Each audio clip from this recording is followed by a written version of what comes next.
All right. We're in the home stretch here. This is the final segment. And we'll get back to method refinement, targeted method refinement, which we'd basically gotten through refinement with this abundance and measurability. That's what we were sort of looking at, and potentially the way we did it with the scheduling, we could have been looking at degradation, doing a digestion time course. We did some scheduling, but Mike came up with this idea, as I said, to test differentiation. So, like, if we're actually trying to do biomarker assay development, we wouldn't necessarily need to get super confident about our detections until we know that we have something we think might actually differentiate our cases. So he had a collaborator who had these rats that were salt sensitive rats, a rat model, and this collaborator was studying heart failure, and so 7 rats were given a low salt diet and lived happy lives until they were sacrificed for this experiment, and then or harvested. I don't know the terminology. And then 7 rats were fed a high salt diet until they actually experienced heart failure, and then their plasma was collected for this experiment.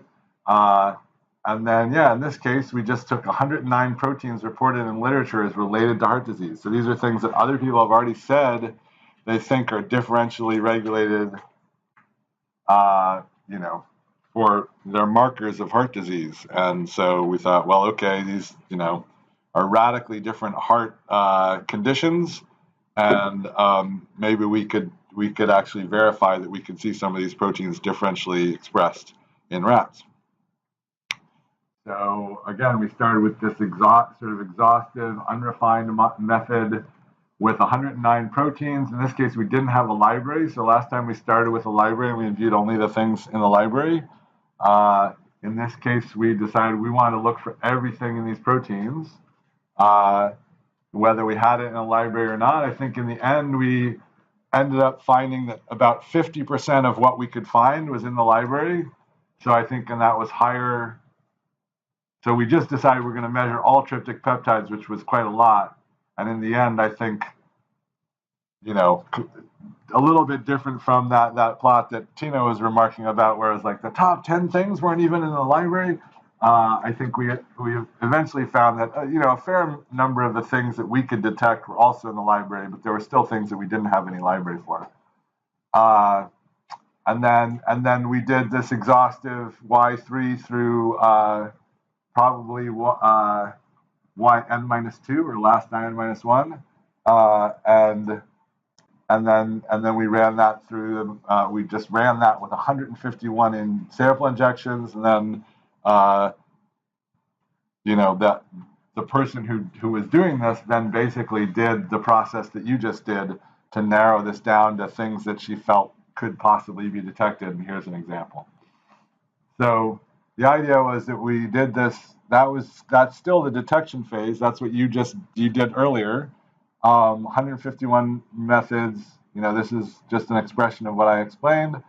Then we measured that, did refinement, and what we came out with was 49 proteins, meaning that if we wanted to actually detect the other 60 proteins, we probably had to do some other kind of sample prep or something to help us find them. We were not just finding them, even with SRM, we weren't seeing what we considered evidence of those. 135 peptides, so close to 3 peptides per protein.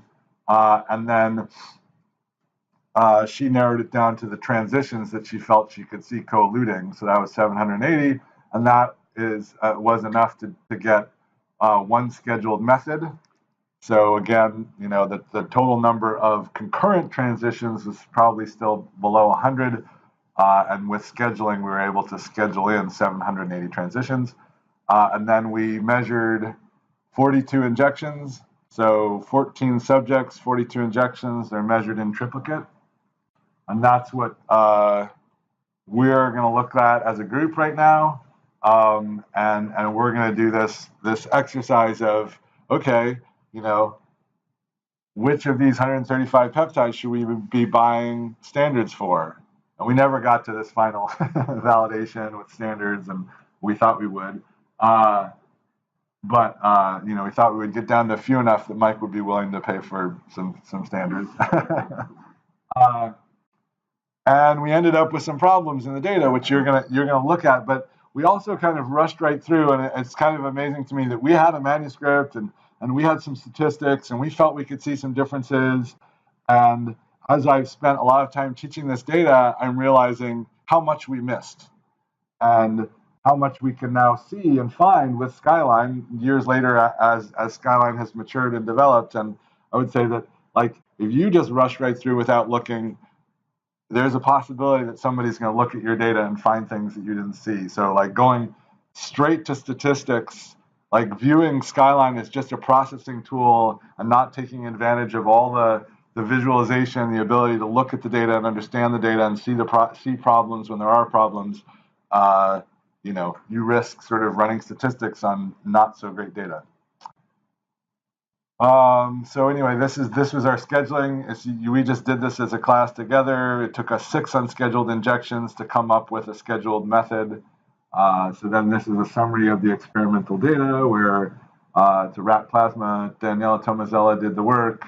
14 subjects, 7 diseased, 7 healthy, technical triplicate, proteins from literature, no labeled reference peptides, sparse library coverage. We just did exhaustive measurement of Y3 through yn-2 product ions, and then we did refinement. So I think we've been hitting on this pretty hard, but I definitely want you to go home with this idea that one of the great strengths of targeted proteomics and true targeted proteomics is that this acquisition of prior knowledge and this knowledge that we have that there are certain consistent features of molecules can help us get higher precision, more confident measurements.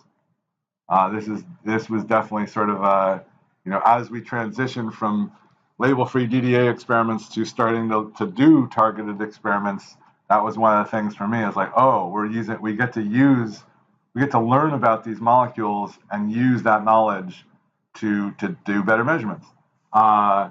So the prior knowledge is based on empirical measurement. So it's all down here. And then it's powerful enough to be used cross-lab or cross-experiment, but it's more powerful run-to-run.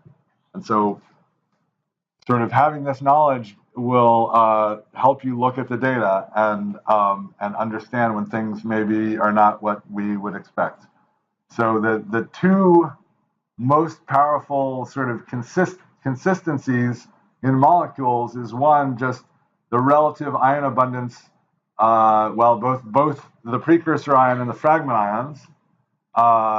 So knowing the relative abundance of the precursor ions helps us choose which precursors to measure, and knowing the relative abundance of the fragment ions helps us, you know, look at dot products and say, do we believe that this is our peak? You know, you know, it should be consistent run to run. We can put in a library, and that allows us cross experiment. And so we'll see how that impacts what we look at in Skyline. And then retention time also is powerful enough that we were interested in building IRT libraries, right? We want to measure on one machine and maybe take it off and use it on another machine. But it's also retention time, we've already said, should be fairly consistent over an experiment.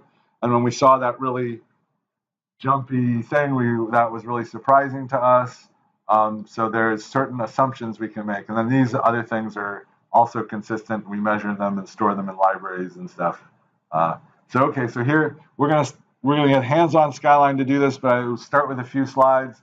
This is the view that we're going to be looking at in Skyline. These are actually this is the rat model study. D stands for disease, H stands for healthy, and then here are the subjects, and you can see that they're measured in triplicate. And so that's 42 runs, just in a plot that Skyline that you're getting familiar with, and you can see the little box that we were talking about before, which means that if you can imagine Skyline running here, that would mean that there's some tab active for this guy, and then here's the retention time. So I guess can anybody make any, now that you're oriented, right? There's 6 fragment ions. We're just measuring fragment ions. This is SRM. Anybody see anything interesting that jumps out that you would go like, oh, I kind of want to look at that. I wonder what's going on there. Peak area. Okay, and so what about it? Right. Look at the healthy, it's very consistent. Oh, so peak area, yeah. So healthy is very consistent, and there's more variance over on the disease side. That's a good point. That's a great point. So who can guess why that would happen? Intensity, right? So yeah. So probably the healthy is more intense than the disease. So this is all normalized. You can see it's a percentage. So it's just saying what's the relative abundance of these. And in a moment, we'll look at a graph where we denormalize it and actually look at the real intensities, and we'll see that, diseased has a lower peak area than healthy. Do people think that the healthy are just going to be totally flat, consistent? No, I mean there's still going to be variance within the peak areas, but it's kind of amazing how little variance there is in their relative abundance, right? And even when we maybe get low, it's pretty good too. So anybody see anything in the retention time plot worth thinking about? What?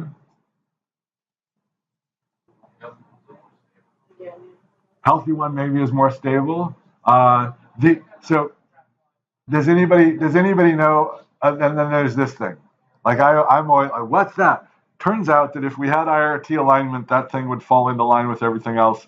For whatever reason, the chromatography on this thing just shifted. And as we go through all of the peptides in this document, we'll see that this guy sticks out a little bit every time, and we'll start to get used to it and ignore it. But yeah, those are great observations. Who can tell me whether is this ordered in the order that it was acquired? Would it be if it were acquired in this order? Would that be a good thing or a bad thing? Why? Would it be a good thing? No. Why would it be a bad thing? Yeah, all the disease and all the healthy. That would basically, Olga Vitek's going to be trying to hammer it into you that you definitely should not collect your data this way. Okay, so there it is, denormalized. Let's see, So boy, it's you can't even really see the diseased unless we put it on log scale, and even in the healthy, there is 4 to 5 fold change across the healthy, and so now it becomes kind of amazing that that this is even this consistent when we're probably like 50 to 100 fold change between the healthy and the diseased. And then here's the other peptide that we measured for the protein haptoglobin, and we can see that it co-regulates, and that makes us feel like, whoa, this could be a good biomarker. Great, so maybe we'll order the peptides for that one.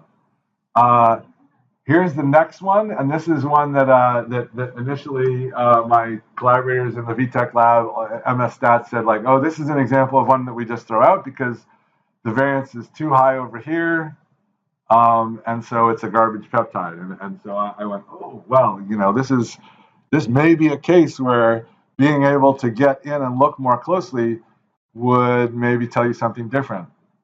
So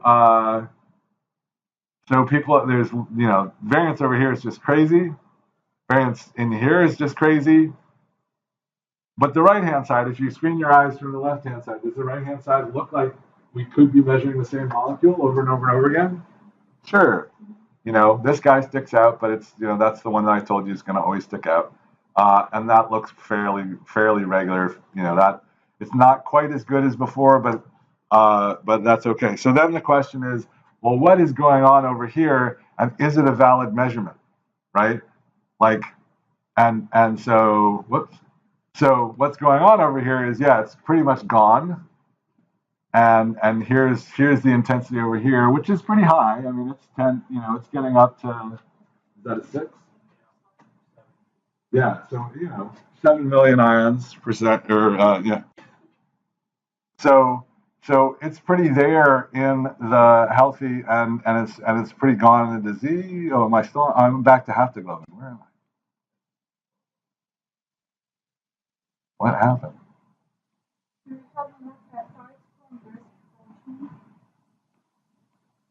I do, but we might have to. I don't know what I'm doing on haptoglobin. Am I going backwards? I am. I'm going backwards. Okay, here we go. So okay, yeah. So this is actually this is the peptide, this CSSM thing, and there it is, and it's actually only in the 100,000s, not over 1 million. That's still okay. It's basically gone over here, and then this, sort of somewhat disturbingly, is the other peptide from this protein.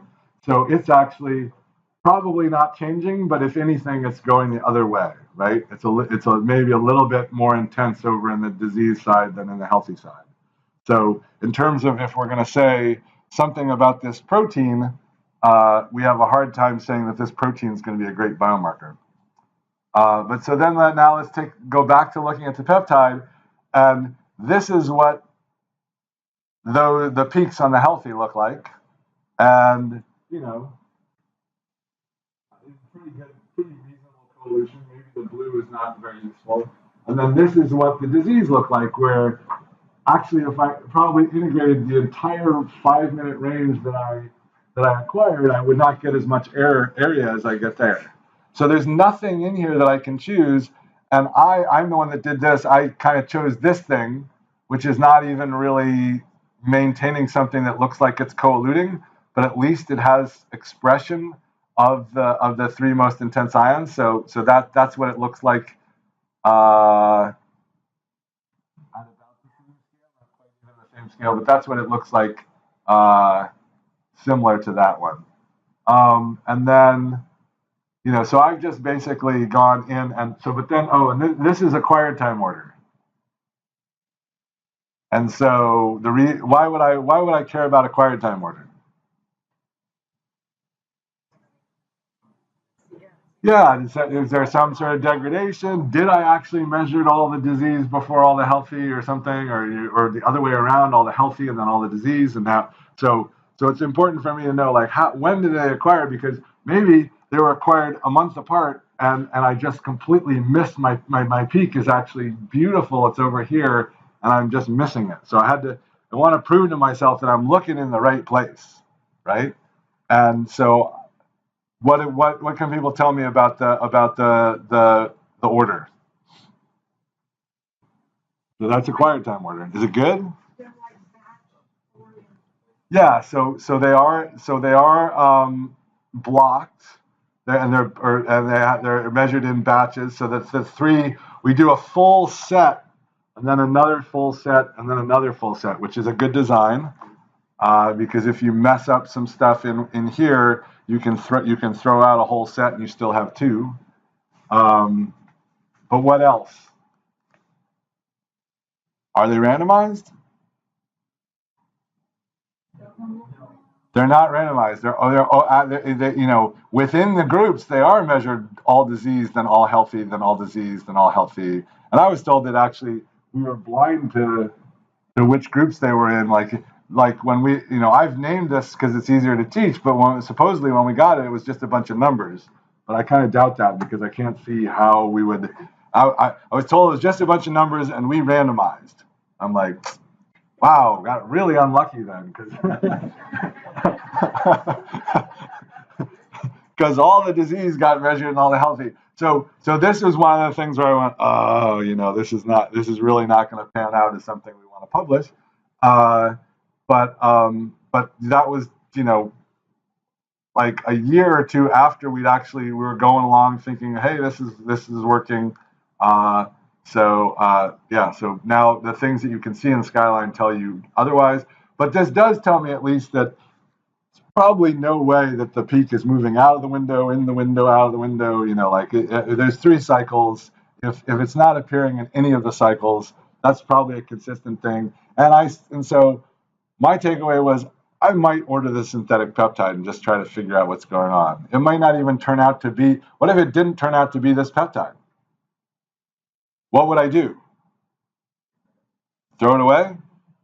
Yeah, maybe I'd do, I'd try to figure out what it is, to use de novo sequencing or something. So, because it looks like a great biomarker, right? This peptide is doing something based on the perturbation that I'm interested in. So I might, and if this turns out to be, I might think about immunopurification and ways of getting more of this to, because it seems to be related to my thing. So this might be sort of serendipitous, and if I just let statistical tools throw it away, I could miss something. And the ability to actually look deeper gives me some new information. Yeah. Oh. Okay.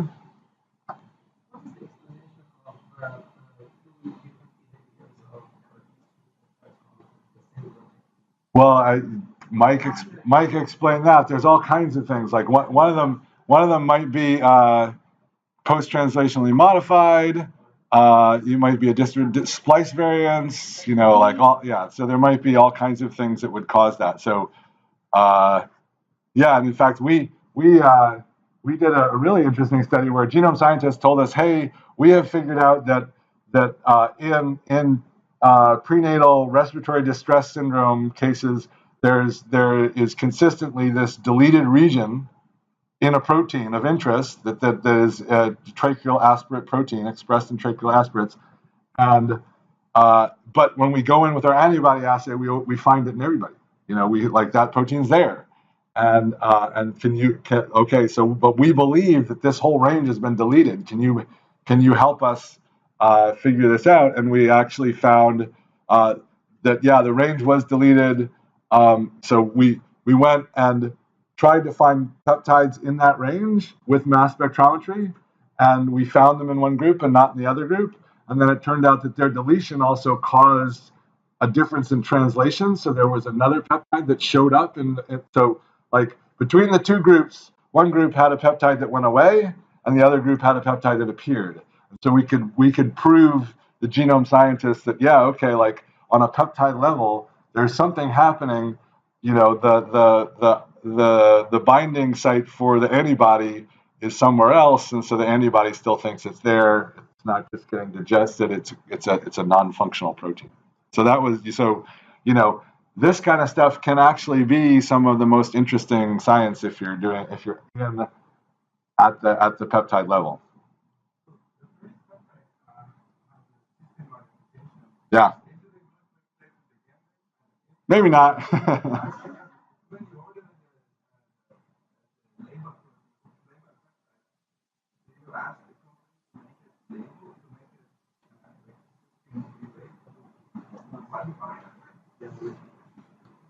Good questions. I'm not a sample prep person, so I can't really say. But so this might have been a terrible experiment, but it also may have found us a peptide that is interesting, right? And the other thing is that as proteomic scientists, we run all these DDA peptide searches. We have this identification with 1% false discovery rate. It was sort of an eye-opener to us that this might not even really be the peptide we think it is, but somehow we've hit on something that actually marks our perturbation of interest, our disease case. So it's just an example of, at this point, we don't have to be overly obsessed about did we identify the right thing, because eventually we can order a labeled peptide and prove it, and if we can't prove it, then we can go start, trying to purify it and de novo sequence it, and it could. So in a way, targeted proteomics can end up being sort of like a very sophisticated gel. Yep, that's a gel band, and we are really positive that we're measuring it over here, and it went really dim over here, and now it may take more science for us to figure out, oh, whoops, it's not. Maybe it is this. Maybe it's not. But we can get at that, and it may be the most interesting thing in this experiment. Yeah. Conceptual question. Don't you want to have for clinical application in the disease cases something that's measurable. It might be low, but measurable, so that you could have statistics on that kind of measurement and on the healthy donors also, so that you can have points of comparison.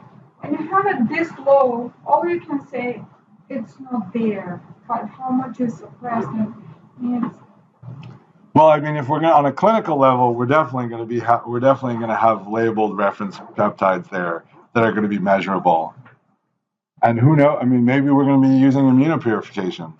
Like so this is a targeted discovery experiment, and what I'm saying is just that when you have the power of these kind of tools, you can maybe get to, you know, some things. I mean, there are definitely clinical assays that rely on a single peptide.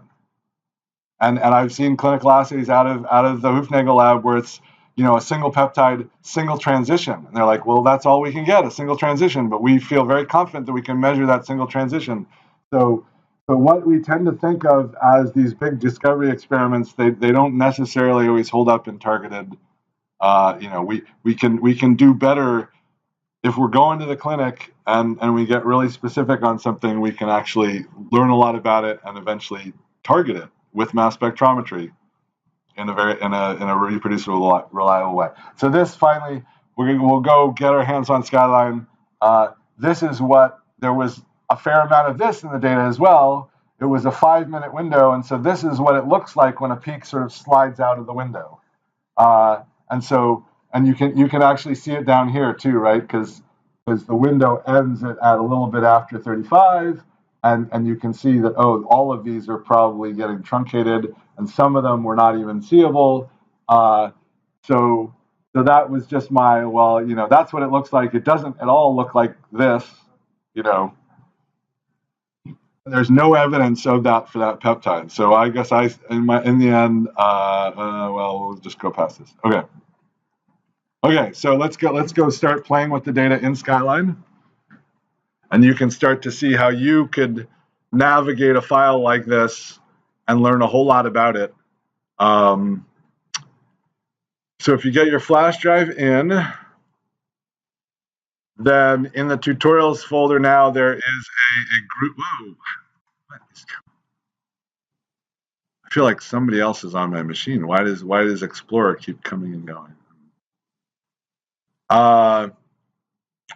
All right, so back to the USB stick, tutorials, group studies, and then we just grab that and drop it into documents. I hope I don't already have one. Oh yeah, replaced. I'm gonna go, I've used this, I've switched from this morning and I'm on my machine where I've done a lot before. So again, tutorials, group studies, and then drag it over and drop it in your documents directory. And again, it's SRM file, so it should copy fairly quickly. And then let's have a look at what's inside here. So we have this heart failure folder.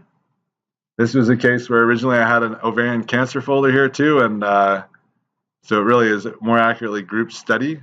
But I tried to teach two data sets, and that was way too much. So I'm having mercy on you. So this is a rat plasma.sky.zip. Does anybody recognize what a .sky.zip is? Yeah? Has anybody done file share yet? Or I guess you created them that's what gets uploaded to Panorama as well. So this is a shared Skyline document. So this is what I tell people. It's the Julia Childs of, you know, cake out of the oven, fully processed document. So we're gonna skip right by that for the moment, but we'll come back to it later. And everybody who, if you end up getting lost during this tutorial, there's going to be a moment where we go like, let's go get the cake out of the oven, and you'll all be able to catch right up again, because we'll just open this pre-processed document and play with it. But first, we're gonna pretend that we've just done the type of refinement experiment we did this morning, and now we've come up with a set that we measured 42 times, and we're going to do the differential experiment and try to understand what our differential data look like. So here I have a rat plasma.sky and a rat plasma.sky.view and no rat plasma.skid. What does that mean? What? I haven't extracted any, I don't have any chromatograms yet. So this is just going to be like a method document. Otherwise, I would have a .skid file, which would contain all the chromatograms. So we're going to actually import all these MZML files. Who knows what an MZML file is? Yeah, it's a generic file, and I just converted a bunch of raw files because MZML files import faster, so it'll make it easier to teach. But you don't have to do that conversion. It's just for teaching purposes. We've already imported raw files. We can import with, you've imported with files. You can import raw file types from many vendors. Okay, so we want to get this rat plasma.sky, so you can either, well, I'll just try double clicking on it and see which comes up. Yay, and I got Skyline. Okay, so if you see, if you have both Skyline and Skyline Daily, you might see a little red arrow over here, which would mean you're in Skyline Daily, which might make some difference between us and you. Does anybody have a little red arrow now? Okay, so everybody's using Skyline. That's good. Starting basic principles. Does everybody have 137 peptides? Yeah. How about 789 transitions? How many did I say you were going to have? How many? What did I say you were going to have? So let's go. Let's just quickly return to here. We said 49 proteins, 135, and 780. And so now we go and we say, wait a second. We got 9 extra transitions and 2 extra peptides and no extra protein. But what I have down at the bottom is I have this extra protein called S, which is an injected standard. And that injected standard, so this is the one protein where every peptide in it is injected at the same level. So it's actually peptides. It's not a digested protein, but it's actually a set of peptides that are housekeeping peptides, or is that anyway? They're supposed to be our standards.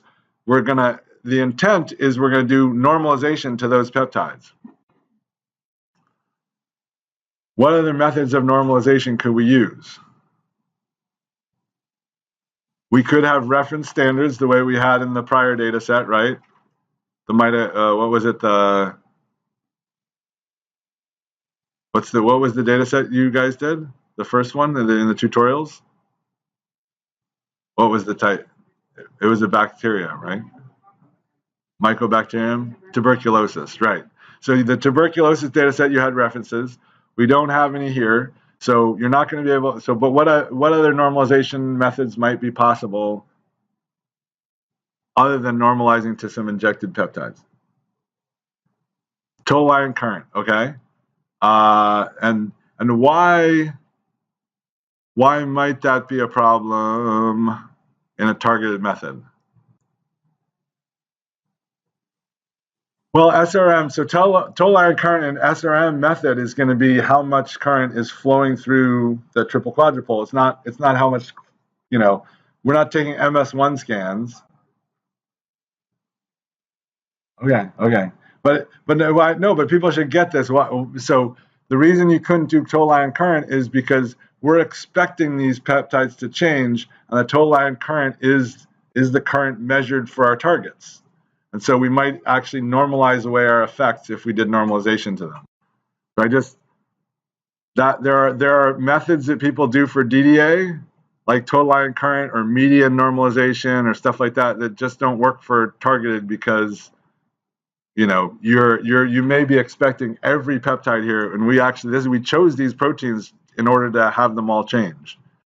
So that's why we've injected these 3 things at the bottom. So that adds 3. So then we would be expecting to have 138, and we have 137. So somewhere along the lines we lost the peptide. Okay. So but that kind of explains a little bit. So let's let's go ahead and take this library tab. I just pulled it off and now it's floating above Skyline. And I want to dock it over to the right side so that there's a big gray rectangle in the middle and a title bar across the top with the library match. Can everybody do that? Or like at this point, you're like, yeah, I'm pretty comfortable with these docking windows.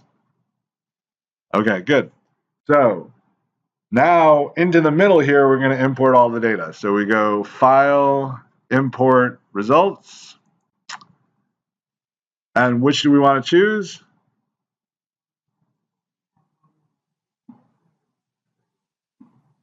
Top one. Single injection replicates. Okay.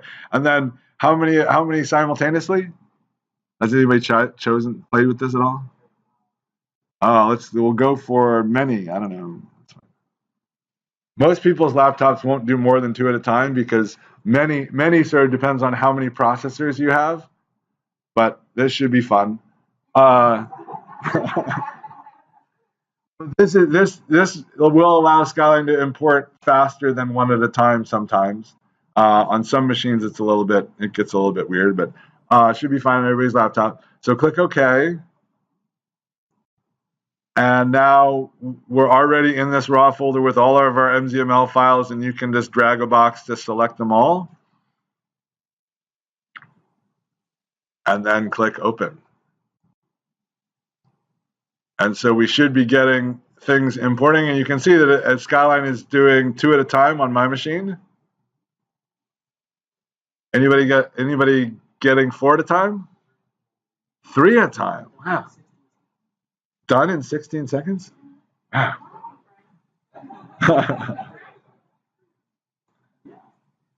Yeah, nice. Okay. Well, anyway. Yeah, see, Mike, I need a new laptop.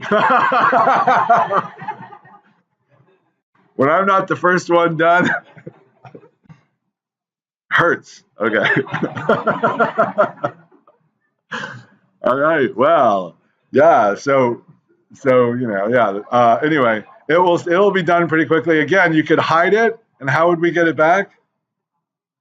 This button here, and you can see that actually we're there. You know, you can see the peak area starting to appear in this graph. Retention time starting to appear in this graph, and I'll bring it back just so it's there at the end, so everybody can see. Wow, boy, so much slower. Yeah. Are other people done too? Really? Wow. I am. Yeah. Yeah. I'm gonna lose this one on the way home. Okay, minute and 18 seconds for me. Oh well. So, and again, you could kind of review them. That's fine. Okay, so we'll close that. And so now we want to arrange these various graphs. I mean, we really could hide that thing. I mean, it's fun to look at. And one of my favorite quotes recently was somebody said, you know, it makes you feel like you're actually doing something when you're just sitting there watching it.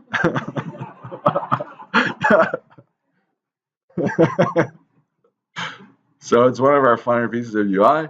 Okay, so let's take the peak areas and let's press the push pin on library match because we're not going to be looking at the libraries very much. So that sort of window shades the library match out of the way. And if we put the cursor into that tab, it kind of comes out and we can see it.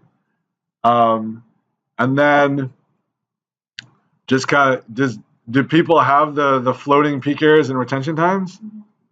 Okay. So that's because you've been using them. If anybody doesn't, you would go to View Retention Times, Replicate Comparison, Peak Areas, Replicate Comparison.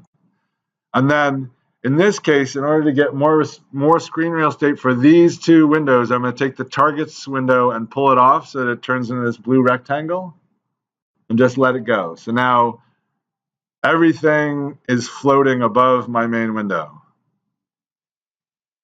Everybody have that? Okay, so now we're going to position the retention times in the peak areas. So grab the retention times and drag it down to the bottom and put the cursor in the middle of the bottom rectangle there. So you get the blue all the way across the bottom and release. And then once it's docked, you can position between the windows and move and reposition how much space each one gets. It's like a splitter. And then we'll take the peak areas and drag it down and make it share the space with the retention times to the right. So we get this cross down in retention times, and we just position in the right-hand side. And there it is. And then the last thing we do is take the targets window and drag it to the left side. And that gets it so that the targets window doesn't take up the whole left side, and we have a little bit more space for retention times and peak areas. Everybody have that?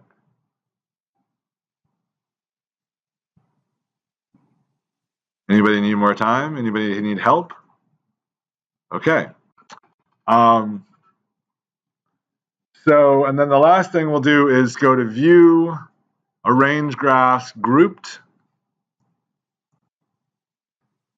So I'm already set up. You're probably not in this position, but I'm going to have 3 group panes because I measured everything in triplicate.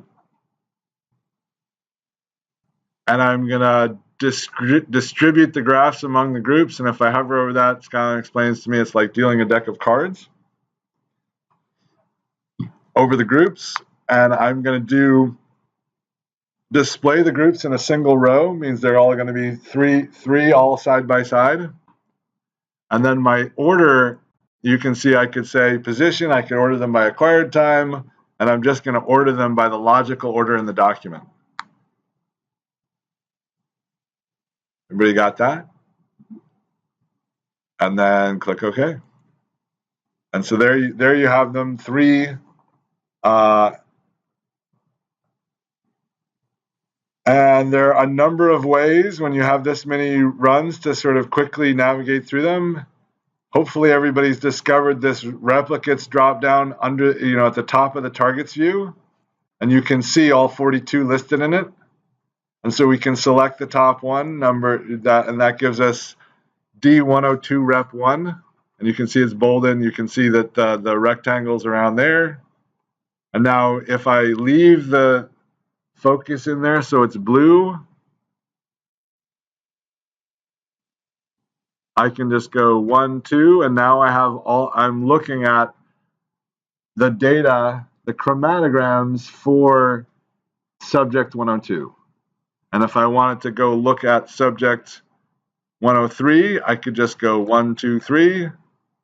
And if I want to look at the next one, I could go 1, 2, 3. And somebody has requested that they would like a way of just a single keyboard command that would like do this paging through everything that's on the front. Because when you get lots and lots of replicates, you may want to page through things and anyway, so we'll probably add that soon. But at this point, the other way to get through them, if your focus is not up in this replicates view, so let's click on the protein again, so that the blue is not in there, and we could actually start moving around the targets view. And at this point, if I want to change my selected replicate, I can use just Control up and down. And you can see that if you use Control up and down, you can get through the various replicates.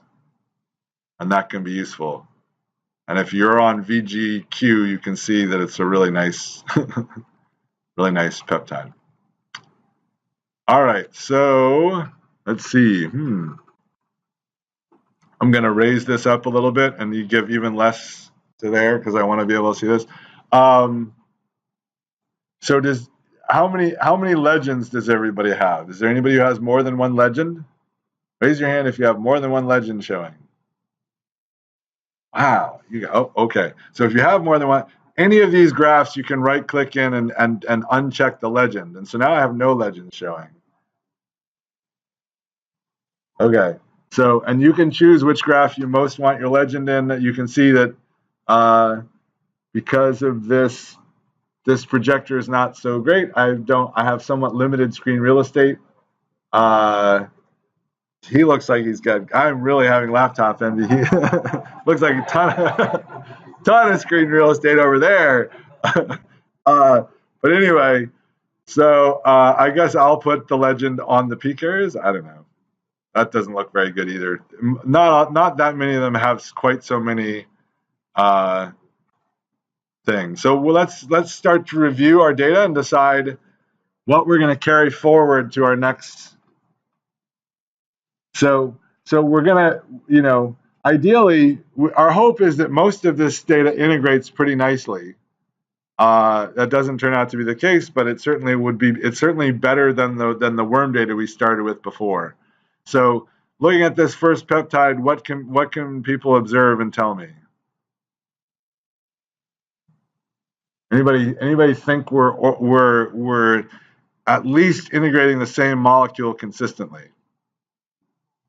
No. Okay. And why not? Yeah, the retention time is all over the place, right? Okay. So where would you look for the best evidence of the molecule? The peak area graph. Yeah, what about the most intense thing? Maybe some of the most intense things will look actually pretty nice. So we can click on those. So what do we see? So now there's a bunch of information in these graphs that should tell us stuff. What would it call something out? What are the dominant ions?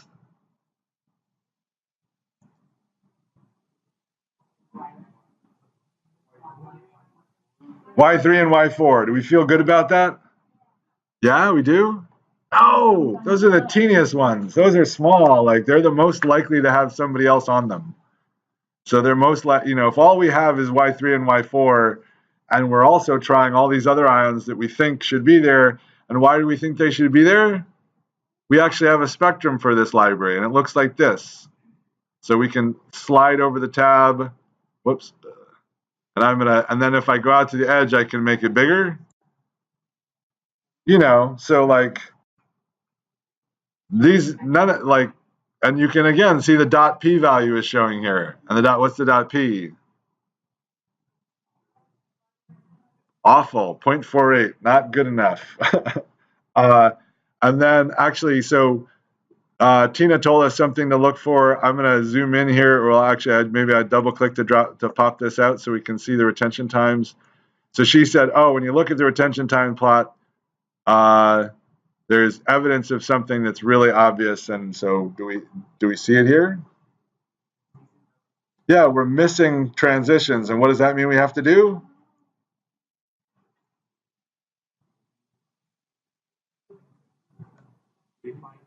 No, there's like a setting actually.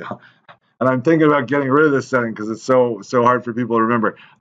So settings integrate all. You want to turn on integrate all, and now all these boxes fill out and you don't have any of it. So check your data early if you're actually doing a quantitative experiment and not the kind of refinement experiment we were doing before. Make sure you have integrate all on. That actually makes the dot P's a little bit better. I'm going to put this back. You can see that some of the dot P's are up to 0.6 now. Still probably not good enough. So I would say that I've done enough, and now we've done enough looking at this that probably the best thing to do is just to delete it, right? There's not really anything we can salvage here. Okay, so now we're on this peptide. Anybody? What do we think about this one? What? Looks pretty good. Anything that you would look at or consider? Yeah, this thing with the retention time. So yeah, this is. I'm actually going to do one more thing. Let's go ahead at this point and go right-click and normalize to total, so that we have that view where we can sort of. Oh, I'm going to try this. Because we just made it possible in 3.7 to, if you go to Tools Options, you can actually change the color scheme. So go to Display, and we're using Skyline Classic. And I always think that, wow, these greens kind of blend into each other when they're protected, especially. So let's use Eggplant lemonade, that's kind of cool. Oh. I'll try this distinct. That looks pretty good, I think, especially on a projector. So I'm going to go with distinct. I think I'm going to find it a little disorienting because I've been looking at those other colors for so many years, but that's pretty ugly too, right? Yeah. But it's very distinct, okay? And we're really all about just looking at different patterns. So first, let's click on this guy. All right, so how would we, okay, so yeah, that's probably the wrong thing. How would we find the right thing? Unzoom, or if we have one where we can see the right thing, we can just activate it, and probably most of you have synchronized zooming on. Does anybody not have synchronized zooming? Okay, so right click and make sure that you have synchronized zooming turned on. Turned on. So this is actually, you know, I love this feature, and Tina Ludwig is totally responsible for it. She made some request that inspired synchronized zooming, and it's really a great feature. So and in fact, in the newest version of Skyline, we have synchronized zooming in the retention time and peak areas view too. So okay, but so let's go, and I already have it on. If you turn it on, it will jump to, but if you don't have it on, you can just kind of wiggle your scroll wheel, and then everything will synchronize. And in this case, actually, I must not have locked y-axis, so it synchronized the y-axis. Does everybody have the y-axis synchronizing or not? Yes or no? Okay, so if you want the y-axis synchronizing, then you have to do turn off Autoscale y-axis. And if you don't want this, if you want to see things, you know, in the right scale, you can turn it back on. But we'll leave it off. You can go ahead and right click and say turn off Autoscale y-axis. And so now what happened? Why didn't I get this peak? Why didn't I get the peak for my peptide? Truncated, right? So I guess I'm going to say, depending on your statistical tools, like, is this a valid measurement of our peptide? No. Would it be a valid measurement if I had a labeled reference standard? Kind of. You'd still have a ratio. I mean, it might not be very good, but like if you have about half the peak, I would say, because each point across the peak is a, you know, it's like TMT, right? I mean, you have a valid ratio at each point. So you have a much stronger case to make that you have a measurement of your peptide that's truncated if you have a reference peptide. We don't. So I would recommend at this point to just right click and go remove peak. And now just quickly, what would be my, if I decided I wanted to integrate it, if I had a reference peptide, what would I do? How would I integrate that peak? Oh, wow, okay. Well, this is really important to know. You can integrate any peak and change the integration. And the one I usually do, there are multiple ways of doing it, but the easiest way is just to put your cursor beneath the x-axis, and you can see how it turns into like a little bar pointing north, east-west. It's an east-west bar. And then you can just click and drag over the new boundaries. And you can do the same in these other peaks. You can also put your cursor on the integration boundaries and drag any single integration boundary. And then you can click on one of these numbers, and that will choose something that Skyline has already decided is a peak. And after all that, I'm just going to go undo it all except for the remove peak. So in this case, what I really want to end up with is a removed peak. So if you did any of the things that I was showing you how to do with dragging under there, then go up to the undo thing, drop down, and undo all of your peak changes and picking. And okay, so does anybody see anything else you would look at? 103 rep 3, this one, yeah. So let's click on that. And what happened there? Peak truncation again. So we just, again, we could, we'd probably just remove peak. Remove peak.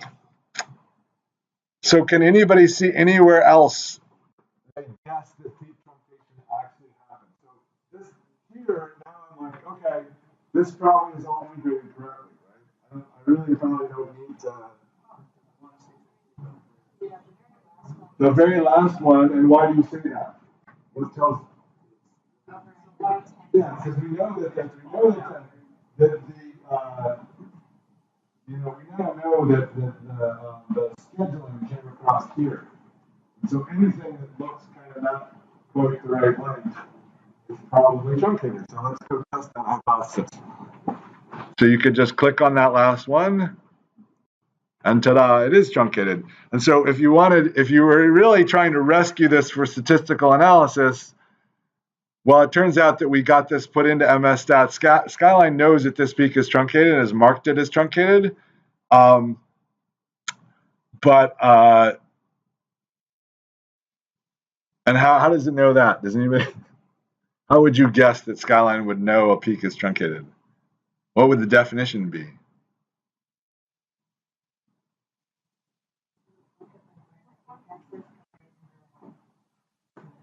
Well, so one is why the integration boundaries has to be on its most extreme point, either left or right.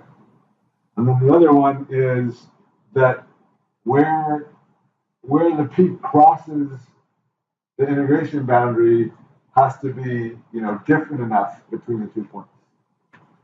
And then so basically it's got, at the extreme, it's got to be a certain amount higher. And if anything, we're too strict about that. So let's actually look at some of these other ones that they're probably truncated. So like this one, you know, is truncated, but you could imagine calling that a valid, you know. And so I don't know what, I don't actually, so let's go, here's a way to find truncated peaks. So we go to edit, find,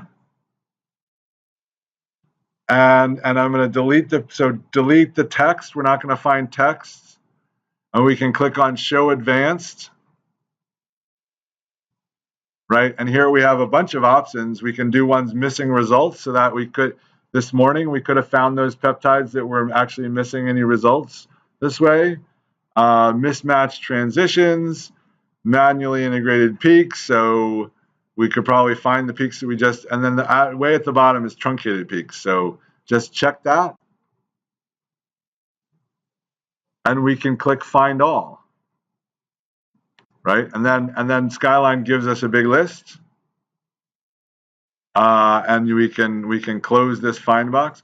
And so yeah, you can see that it's actually in a lot of cases it's listing each transition that's truncated, so that some of the peptides aren't, you know, don't have all of their transitions truncated. So anyway, and then we could just go double click on these. And Skyline would walk us through what it sees as truncated. You can also use the oh my gosh. You can also use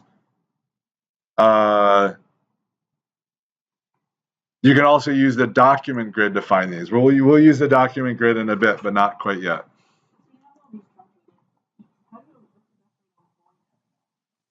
Well, you have to make your scheduling time wide enough. And you know, Thermo has a nice feature where they're doing dynamic scheduling, so that the scheduling windows actually kind of move. So you basically define anchors, which would be your IRT peptides, and then as the anchors are coming out, they'll dynamically shift the scheduling window. Another thing that some people have done is, you know, if we're collecting this many replicates, actually, this is kind of interesting. This one has some truncated peaks. This GSYN. I'm sort of interested in if I order by acquired time, you know, I don't know, maybe there ends up being more truncation after a while as something drifts in a certain direction. we would look at the retention times for that. I don't know. It doesn't really look too much like there's a drift, but sometimes people will run on a column for a while and then they'll reschedule. So if you don't have an instrument that can do dynamic scheduling, if you see things kind of moving around systematically, you can go and reschedule your method. But yeah, you have to get really good at, I mean, some labs seem to me to be able to produce amazingly rock solid chromatography, and then others not so much. And so you have to choose your window based on your confidence in your chromatography. Okay, so back up here. Whoa. Okay, so I think we were done with this one. And we go to this next one. And does anybody see anything interesting in this one?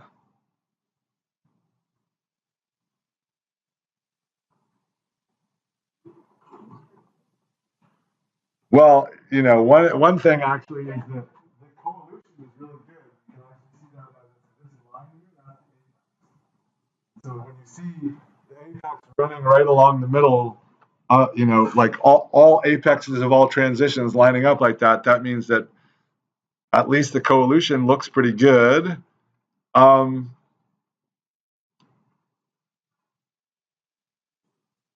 What about the peak shape's okay? So what about this, the peak area plot? Anybody see anything interesting in the peak area plot?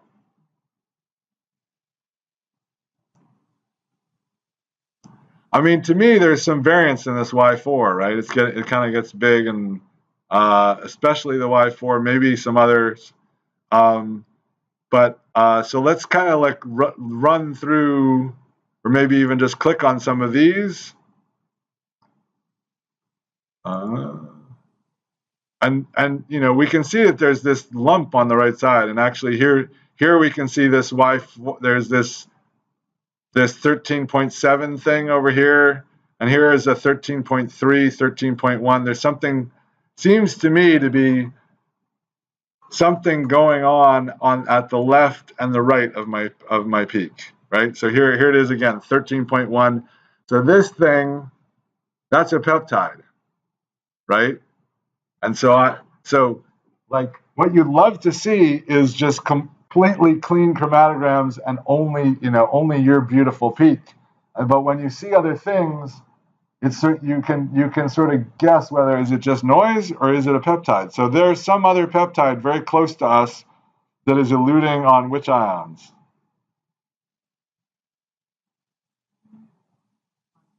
Y6 and Y5 on this side, and over here, at least Y4. So, I mean, I think it's going to be hard to end up picking enough transitions here because we've just eliminated everything, certainly, but Y9 and Y7. So you can see, like, if this was a clinically interesting thing, I might end up with just Y9 or something. But anyway, so there are some interference problems here, but otherwise it's integrated just fine. So then let's look at the third one. What do people see here?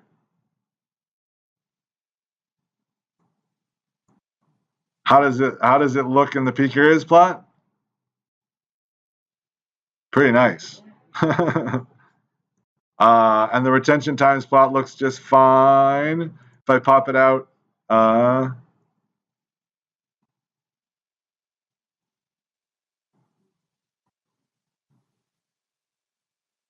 well, I guess it's not that easy to see. Okay, so we'll put it back. And then let's do Shift F11 to see the entire chromatographic range.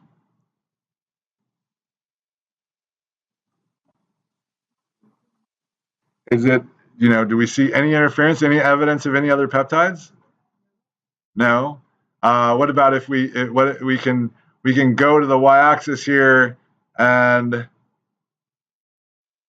start to scroll down, so if you put your cursor to the left of the y-axis, you can use the scroll wheel to zoom, and these are the other peaks that Skyline considered. I'm not even sure I think any of them are peptides. But so yeah, so there down at the 500 range level, we do see other things. It's not like completely clean, but they're so much smaller than I'm going to undo all zoom and pan. They're so much smaller that that they just look like nothing compared to our peak that's up at the 250,000 level.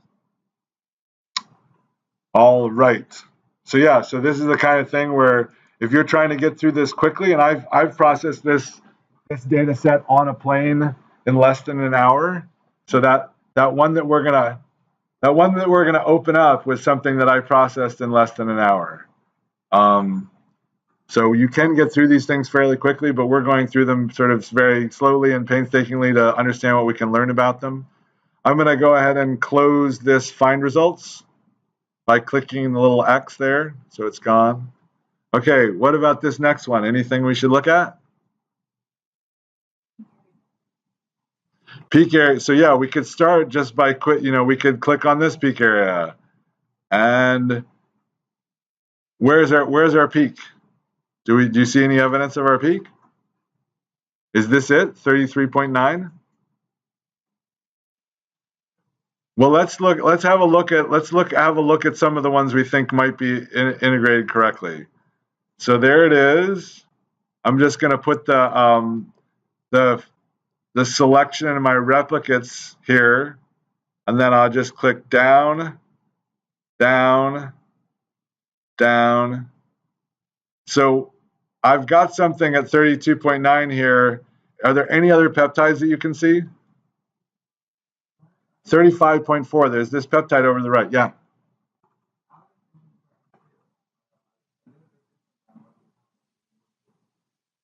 What?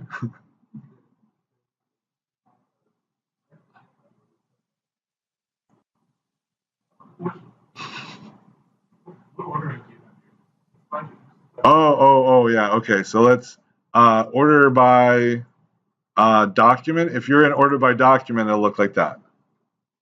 Is that? Yeah. Okay. So I was ordered by acquired time. I was ordered, at one point I chose to order by acquired time. So let's go back to the top here. If we start going down here, we have something at 32.6, 32.3, 33.4. And so now here at 103 rep 1, where do we see another peptide? 35.4, and what do we see it on? Y4 is the dominant, and Y5. And so let's keep going. Do we see it again? Oh wow, that just yeah, okay, so there it is at 35.1 again here, 32.5. Now we go to 103 rep 3. What happened? We had two peptides. Which one went away? Our peak shifted out of the window, right? And this thing, and now Skyline went, whoop, okay, the best peak is this thing. It's the peak that was at 35.1 that's eluding on Y4 and Y5. So if you can get used to starting to look at these things and go, oh yeah, okay, purple and red, okay, and you get used to this idea that like anytime there's something going on in the chromatography, it becomes part of your sort of chromatographic landscape. And you can and just like IRTs, these things are eluding, in relation to each other over and over and over again. And so I taught this to a course in Barcelona, visited a place where this graduate student presented her work, and she showed proof of a knockdown by showing, here's my beautiful peak, and you can see that there are two other peaks a peak on either side, and then here's my knockdown. She didn't have a label reference standard, but she said, here's my knockdown. You can still see the nice peaks, but there's nothing in the middle. So this is your chromatographic landscape, and you can you can make conclusions and make arguments about what's going on with these molecules based on the chromatographic landscape. All right, next one. Oh, actually, this one. So what would we quickly do? We would go click on this one and remove peak. You can, I think, can you do? Yeah. This is a new feature that is being that should be in the next Skyline Daily. You can actually do remove peak in the peak area graph. At this point, you have to click on it and then go remove peak up in the chromatogram graph. So we click on the peak area graph, remove peak, and we could, if you were really trying to get through this on an airplane, you could you could remove all the peaks, or you could just decide, well, I just didn't do well enough on this one, I'm going to delete it, the entire thing. But this has probably, enough data, enough reasonably okay data that I might consider picking it. And as you go through them, you can start to see cases where the real peak is truncated. It's right on the left edge there, right? So that's how you would do it. And I think it's still in the Julia Childs one that we'll open in a bit. Okay, question.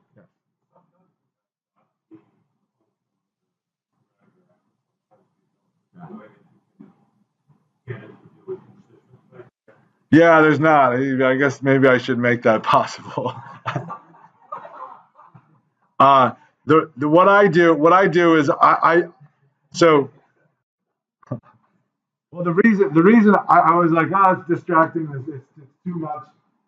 You can, if you want to see it on all the peaks, right? You can go normalize to none, and then actually, if you have enough screen real estate, you can see all the .ps. I used it as an indication that, hey, there's something else around here that's got a better .p. So if you can see .p on your chosen peak or something, that means that there's a better one. In this case, it's 7.2. So it's an indication. If you're zeroed in, you've got F11, you're zeroed in on your peak, and it's got a .p on it. Oh, maybe you should go look around because there's something better I noticed. So it is a flag, and it's helpful to be that way. But so many people go like, well, I just want to see the .p on top of my peak. So, so yeah, you're not the first person even to mention it in this course. So I guess we should just have a right click, show .p. But anyway, so yeah, if I choose the best one here, you'll see. Whoops. Oh, there's even a better one. See, I didn't even know there was a better one until now. Now I've got the best one, right? It's not a very good peak, but it's got the best .p. Okay, so anyway, so we could choose these guys, remove peak, and finally remove peak. And we've made that faster. It was just actually so it's now you can now do it in the latest Skyline Daily. You can do it by clicking on the things in the retention time plot. There's also somebody requested a keyboard command. So I forget, it's like maybe it's Control R or something. So there are quicker ways to get through this because people are processing a lot of data. Okay, next. Anything? Here are the most intense ones. Kind of interestingly, something consistent happened on these three most intense replicates, but I don't think there's really enough here, so I would just delete it. Not worth spending any time on. I'm going to go right click, normalize to total again. Anybody see anything on this one?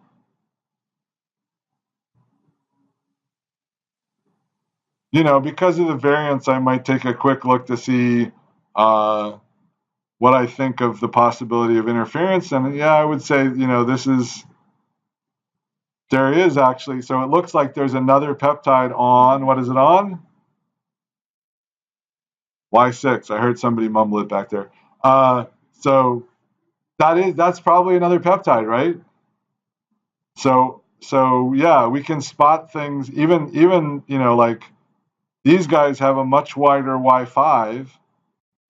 So even without reference peptides, we can sometimes spot interesting interference. With reference peptides, we get a new dot P value. So we've been looking at dot P, which is the correlation in the library. We have reference peptides. Did you guys look at R dot P yesterday? Yeah.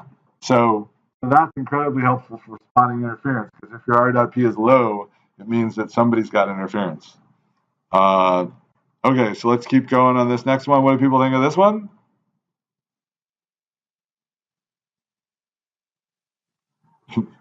Wow. It's sort of just one transition, right? But it's supposed to. This is the spectrum for this thing. It's supposed to be all Y5. Would anybody argue that we may not be integrating the same molecule over and over again? So I think it's hard to argue. Like, yeah, that's probably the same molecule. High probability there. You know, to prove it's this particular peptide, I might have to order a reference peptide. But I'm not afraid that that I'm gonna, you know, call it a biomarker because I'm integrating the wrong peak sometimes. We could actually look at the normalize to none. It's probably not a biomarker, right? Okay. But I'm not, at this point, I'm mostly worried about just making sure I'm integrating the same thing. Okay, somebody have a question? Okay. Normalize the total. All right, so we could keep going down here. I think the integration is generally getting better. Here at this DFA, you know, there's like one thing that's misintegrated. You just click on that and wiggle the scroll wheel over something. You can see that it's been truncated, so remove peak. And you can see how once you get used to this, you could probably get through 135 peptides pretty quickly, I think. Okay, let's go down to the bottom and have a look at our standard peptides. So I'll just click on this S protein. Wow, that's cool. Okay. Wow.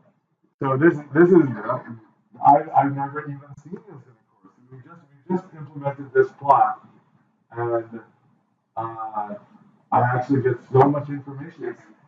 It's a new plot, and it gives me a lot of information. What does it tell me?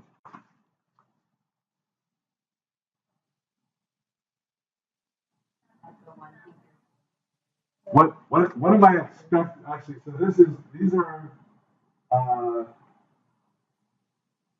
what were these standard? How did these standard peptides get into my matrix?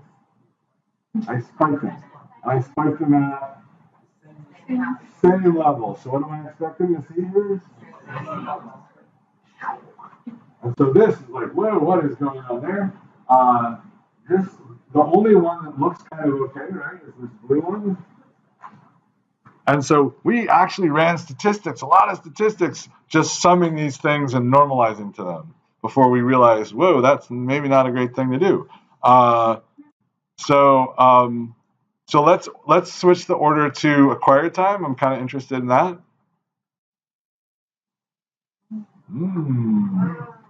So interesting. And what do people think that means?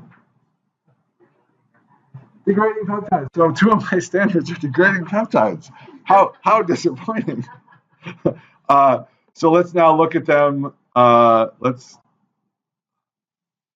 click on this first one.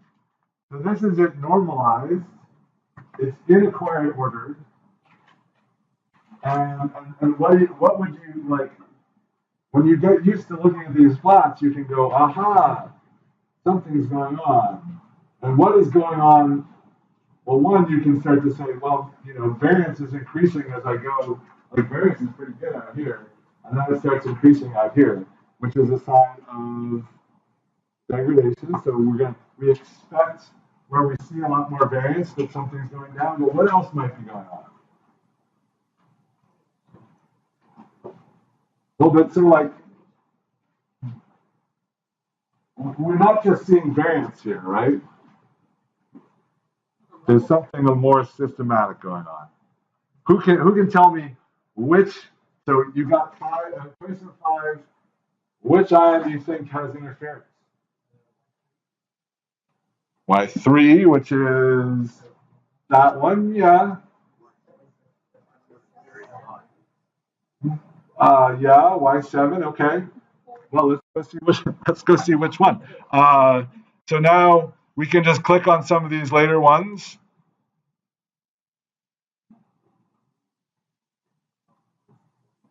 And who won? Yeah, Y4, right? It's this one, right? So it's that thing is what's getting bigger. But anyway, so and then if we and so yeah, once you start looking at the chromatograms, you can see it. When you get used to looking at these plots, you can also go, aha, I think there may be some interference, and you can click on this one and go, oh, look at that little, that little Y4 bump over there. And so yeah, Y4 is it's another peptide that's eluting, and it happens to be messing up our quantification. And so let's go right-click, normalize to none. So there we see the degradation. This is over time.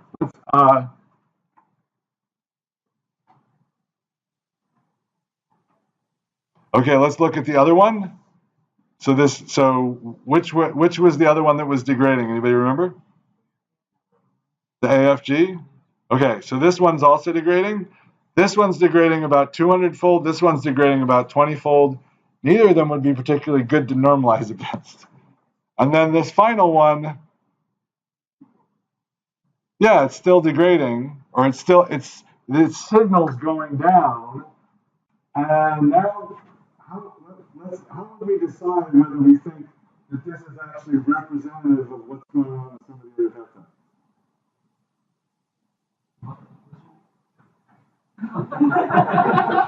Signal's going down, so that we know that this was all injected at a constant level, right? And we can see that over time, this is acquired time order. Over time, with some variance, signal's basically going down, right?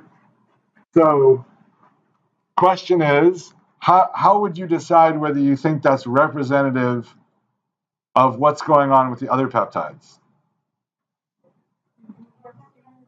Look at the other peptides. Okay, so let's look at this first one. How would I know whether it's going down over time? Well, I got to change the order, I think. Let's go order. Actually, I'm gonna pop it out so we can have a much better look at it. Okay, so let's change the order, because in this case, I've got subjects to think about.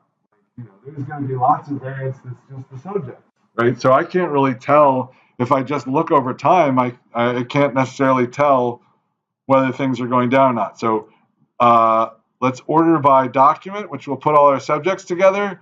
And now every triplicate is going to give me some insight into whether things are going down over time. So you can see that at every triplicate, it is true that that the first one is the tallest, right? So that gives me some insight into like what's going on. And sometimes it comes back up, but we had some variance in that other one too. In general, that does seem to follow the pattern. And so, maybe there was something going on with my mass spectrometer, which was causing some systematic signal degradation. And that's exactly why we would normalize in the first place, right? So we can get some insight, by looking at these. This one again shows it pretty clearly. You get these triplicates. Okay, so and these are basically integrated pretty well. Okay, so now let's look at. I guess I can just double click this, and it goes back. Okay, let us look at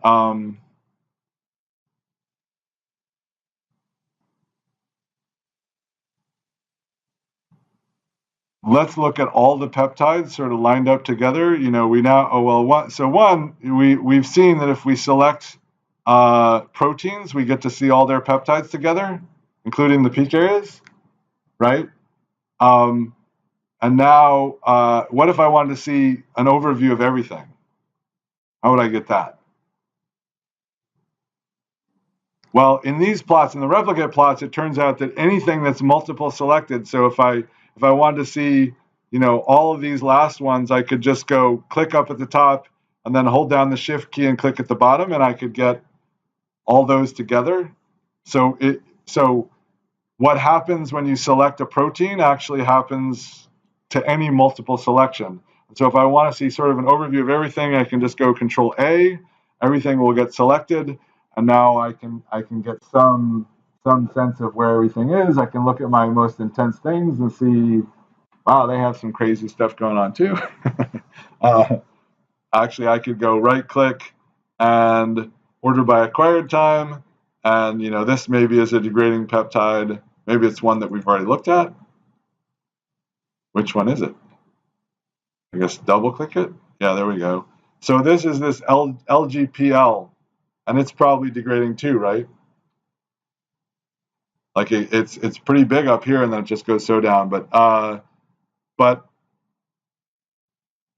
to really know, well, so just click on that. So now, are people to this? Did people find the LGP? Okay. So well, I'm gonna wait.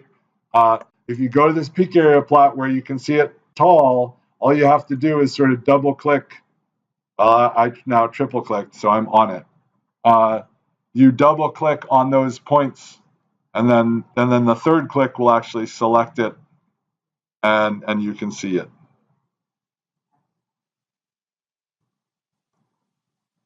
And boy, there's something going on with it, huh?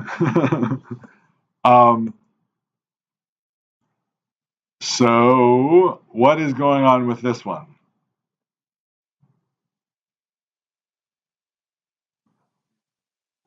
It's what?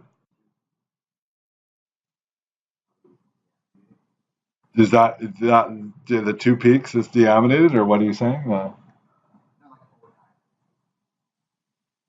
But you see also that it's got really two different retention times. And some of them look kind of okay, I guess. I don't know, like they look like fairly normal peaks. But then you can also see that there's this other peak that kind of rises up, and sometimes, wow, it looks really, you know, there's this double peak. And so I would say, you know, really hard to figure out how to integrate this thing when it's showing up in two different locations.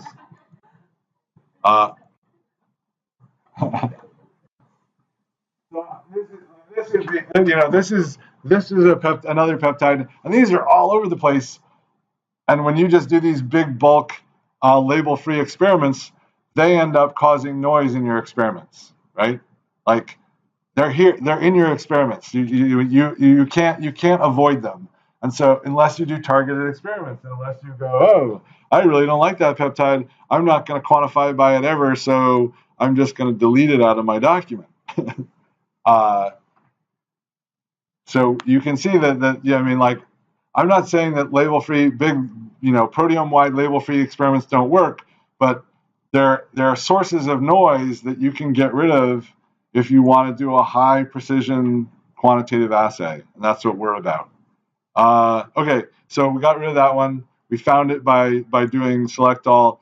Let's do another way of looking at the data. Skyline offers like a lot of these. So one last way of looking at the data is we can go, so view retention times peptide comparison. And now you can see all the peptides kind of lined up with peptides, but probably not everybody has this view, what I see. You probably have something more like, if I go order by document, then you have like this. Spray of retention times, right? Yeah. So these are our now 134 peptides. And then if you right-click in that graph and order by retention time, then you'll get this sort of area that I get. We're going to do the same thing over in peak in peptide peak areas. So go to View, Peak Areas, Replicate Comparison, and almost nothing there to see. And then we're gonna actually switch to Transitions Total. So now we just get a red line for each one of our things, and we can see that, you know, that actually most of our signal is dominated by this one peptide. What is that? TVS. TVSW. But let's zoom in. So you can drag out a rectangle to zoom in here. And let's zoom in on the beginning. And this is where the new ability to synchronize both the peak areas and the retention times is going to be really nice in teaching this, because now you have to drag out a rectangle in here too.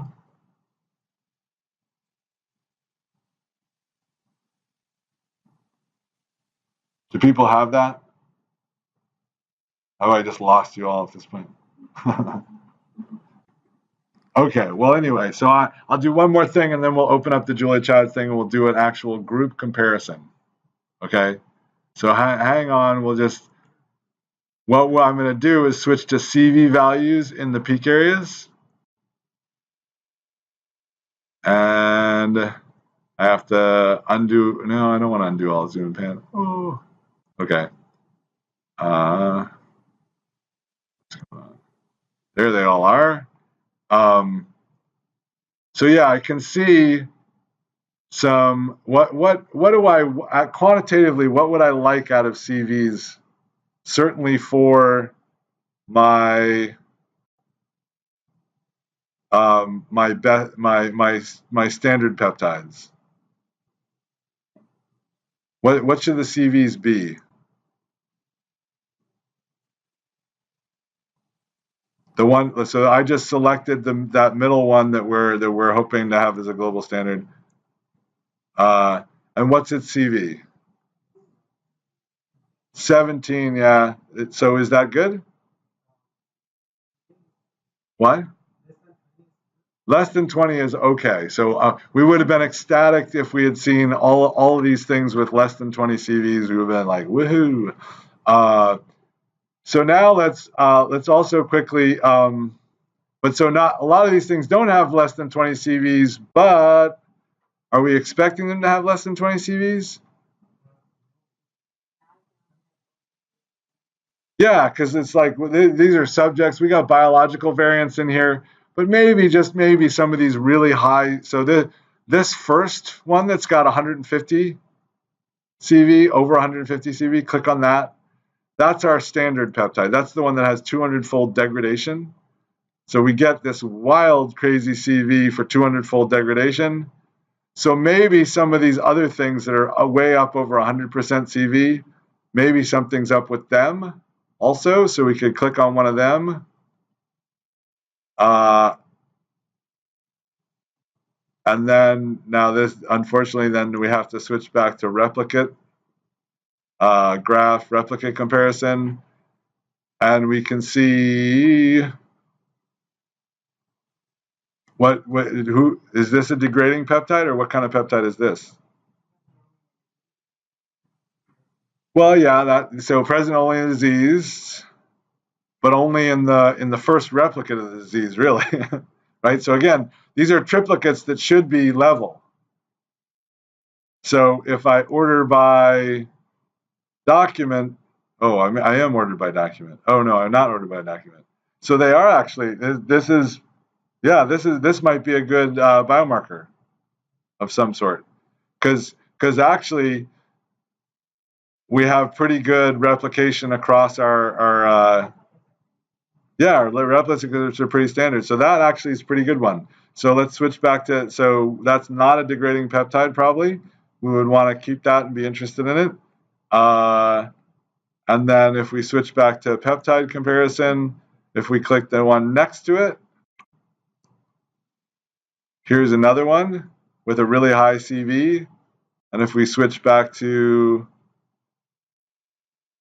replicate comparison, yeah, these are also pretty good. So these are good examples. There are other ones that we can find that would be degrading peptides and would show this really severe drop-off. But I think that's enough of that for now. And yeah, so you can just get a sense of how you can look at these things. So let's go back to replicate comparison for both retention times. And so this is your chance. If you fell behind, this is your chance to catch up. We're going to just go back to replicate comparison and then transitions all. And then now maybe we could go ahead and save this document we've been working on. If I wanted to send it to a collaborator or create my own Julia Childs, what would I do? File share. So or if there's a bug and I want to share it with a developer on Skyline, this is a good way to do it too. File share, and we could say complete and share it. Are people with that? And share, and now we could save it in our raw folder, and we're going to call this rat plasma course. So we did this at the course, and we'll save it in that zip file. And there we go. Now we have, compressing. Oh, it saves the document first, and then it compresses everything. Okay, so now let's go open the one that's, yeah, let's go open the one. No, we can't go open the one. Okay, we got to go through something that I think here. Let's open the one and take a look. So we go to File, Open, and we're going to go up one directory to this ratplasma.sky.zip file and open it. And now Skyline's going to extract the files that were in the zip file. And we'll get a fully processed document. And how many peptides did I end up with? So I deleted a few, but not too many, and left most of the transitions. Okay, so let's see if we go to View, Document Grid. So is everybody synced up? Okay. Replicate comparisons showing, all transitions showing, and we're going to go to View, Document Grid.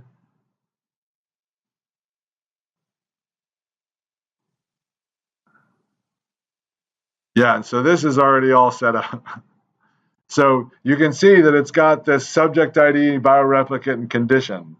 So these are annotations on the replicates. Actually, if you don't have replicates showing, if you have something like protein showing or something like that, you go to this views list and choose replicates. And then you'll see all these annotations. So we've added some sample annotations. There's a sample type and an analyte concentration, which we'll go over in a SkyJam for how to do calibration. But at this point, we've got these sample annotations here. Yeah, exactly. So that's why I was like, I better not open the. So let's just close this down and go back to our other document. Sorry, folks.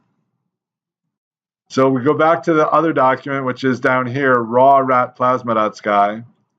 It's not the first one, but the second one. And in this one, if we go to View, Document Grid, all we have is sample type and analyte concentration. Can people get there? Okay, so all I did is I went back to my old document.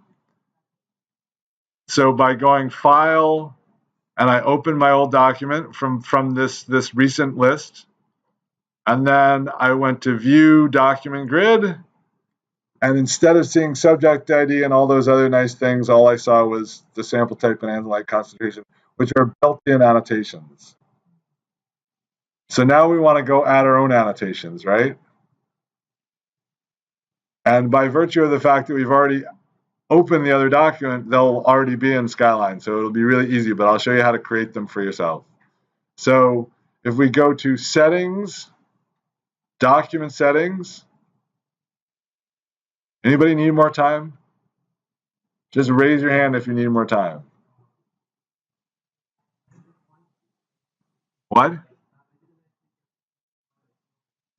You should be opening this. Well, they're both named rat plasma. I'm sorry, but one of them is in the root rat plasma directory, and the other one is in the raw directory.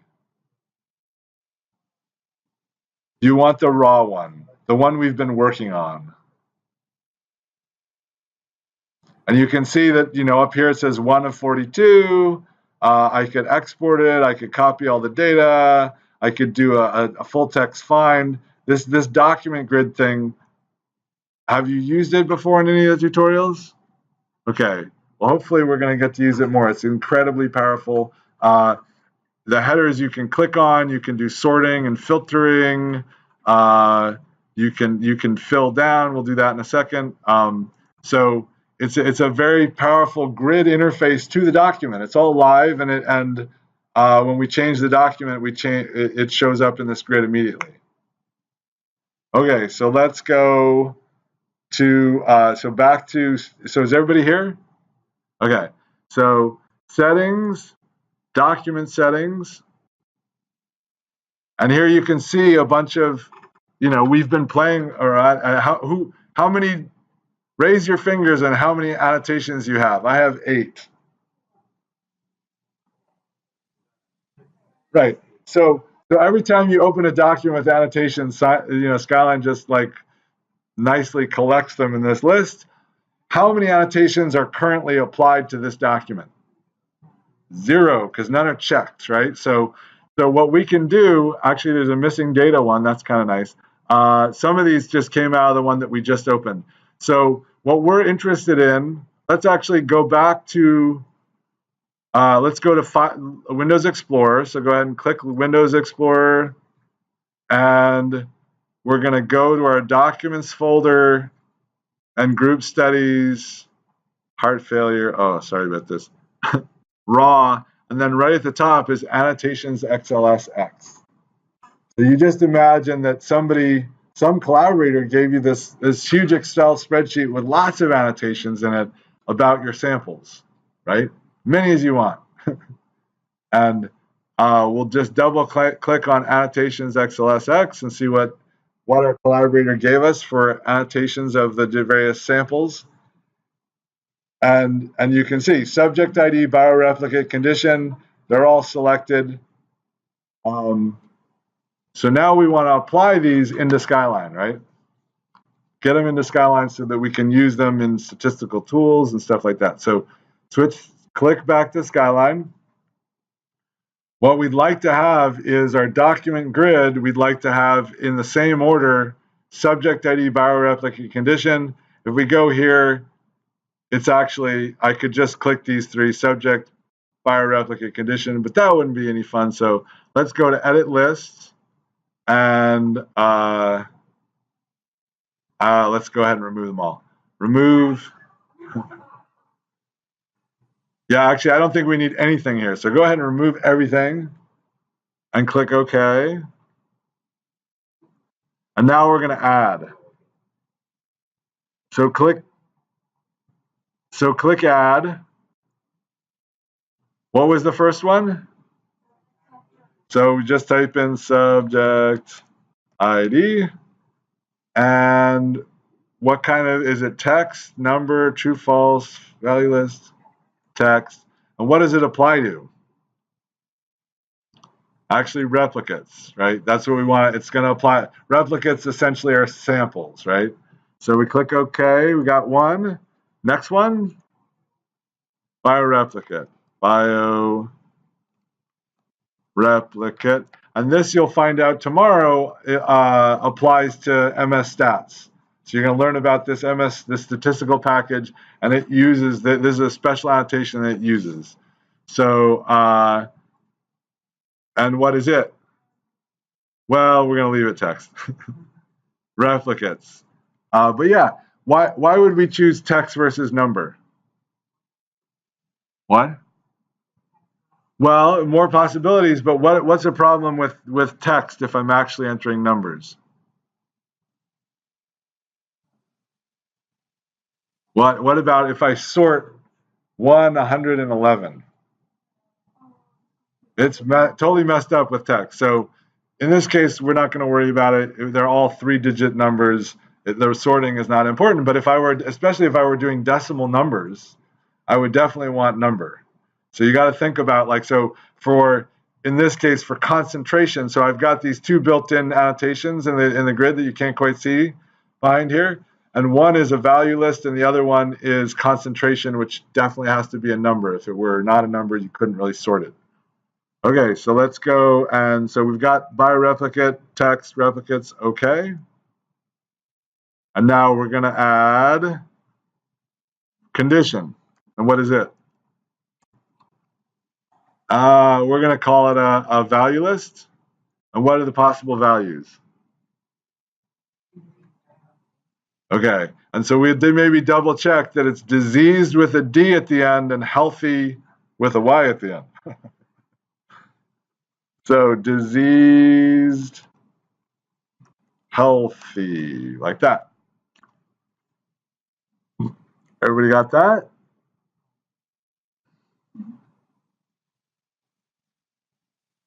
Yeah? Oh, I got to reply to replicate, sorry. Condition, valueless, diseased, healthy applies to replicates. And now you have them all in the right order? And you can click OK. And there they are. All right, so how are we going to get the values into here? Yeah, we can also, before I just show you a little bit about data entry, we are gonna copy and paste. We can read what the value should be based on this replicate name. So we could go subject ID would be D102, and then we could go across here, bioreplicate would be 102, and then we know that it's diseased. Whoops.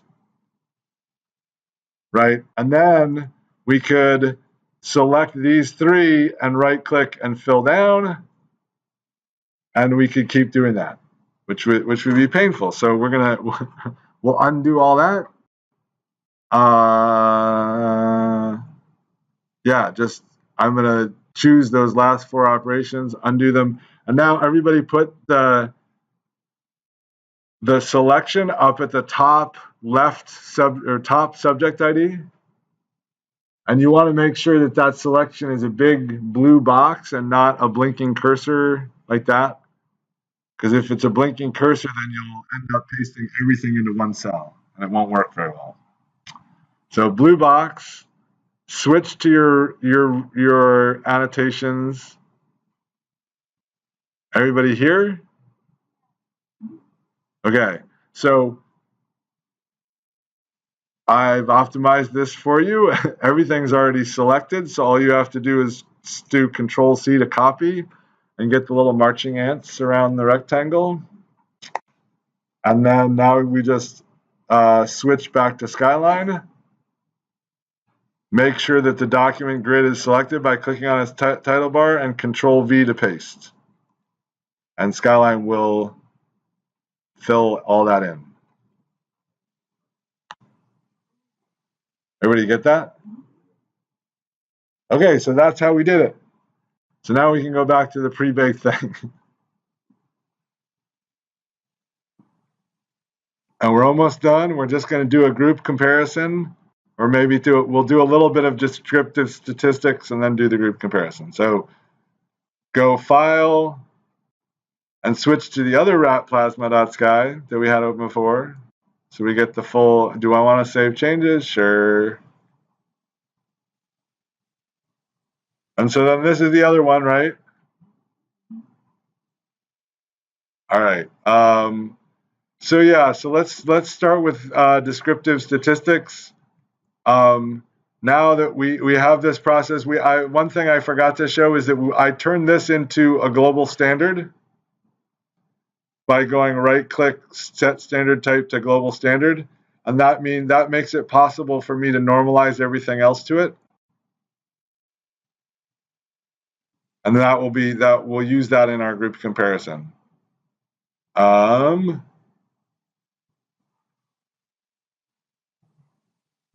So now in these plots,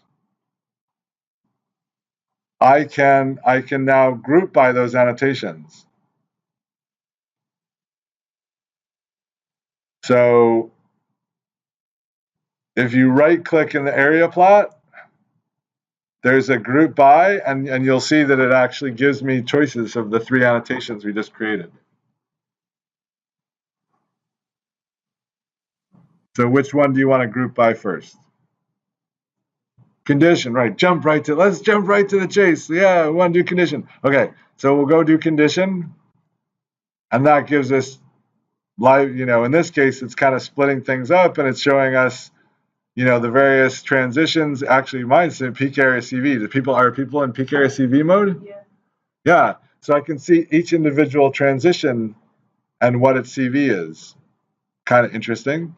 And I could go normalize to global standards, and the CVs might go down. I don't know, or maybe they'll go up.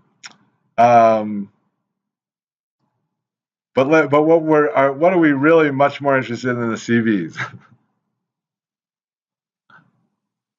The actual peak areas. So let's turn off the CVs, and now we have we have a ratio to our global standards. But we're still interested, so if I'm looking at this,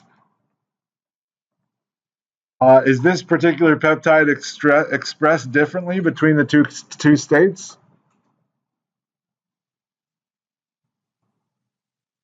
How could you possibly know, right? This is like I go see my kids' science fairs in middle school, and that's like I did these 2 measurements and they came out different, so I've shown that there's a difference.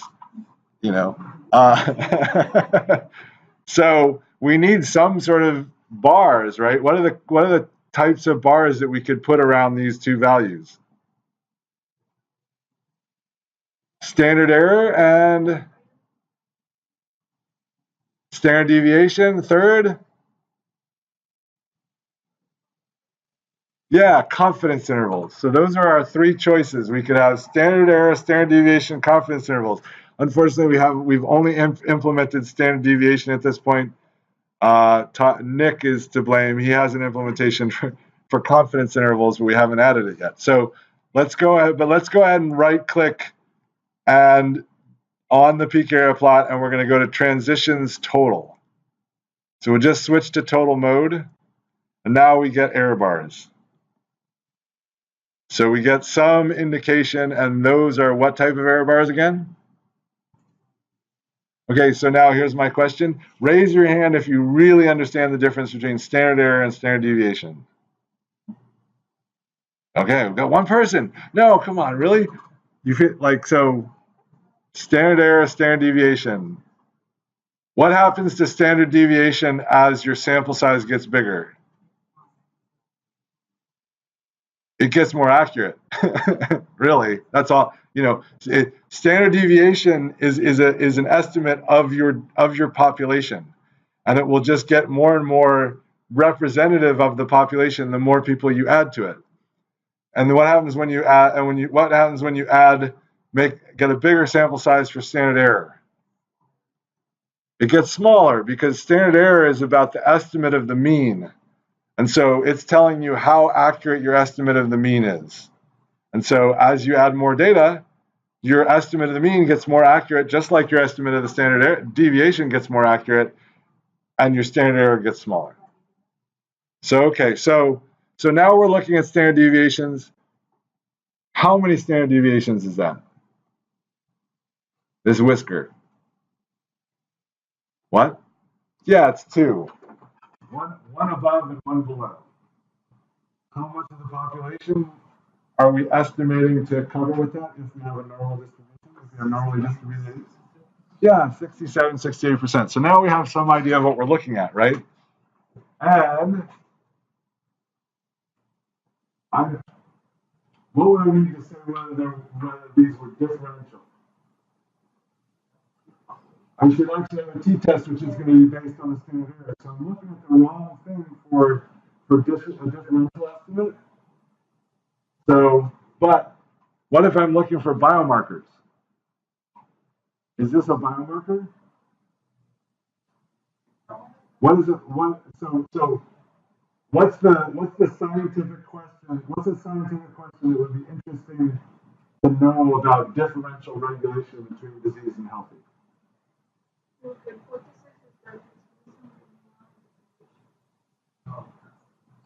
Well, if I'm doing so my example is, suppose I'm doing a drug and I'm trying to show that the drug reduces the level of the protein, then I may be interested in the treated population versus the untreated population. Did I manage to lower the protein that's linked to HDL cholesterol or something, or I rate, so that is a population type question, and I want to see, did my drug have the effect that I wanted it to. But just measuring a difference is not great for a biomarker, because the biomarker is I go into a clinic, get a blood draw, and now the doctor has to tell me which group am I in, healthy or diseased, right? And so if I get a blood draw and this peptide level is here, which group am I in? We don't know. So very hard to tell. So this is not a biomarker. So let's keep. We're going to end this with the group comparison and do actual statistical inference. But first, we can just sort of descriptively go through here now and say, is it a biomarker? Is it a biomarker? Do we think this might be a biomarker? No, not really. Not really.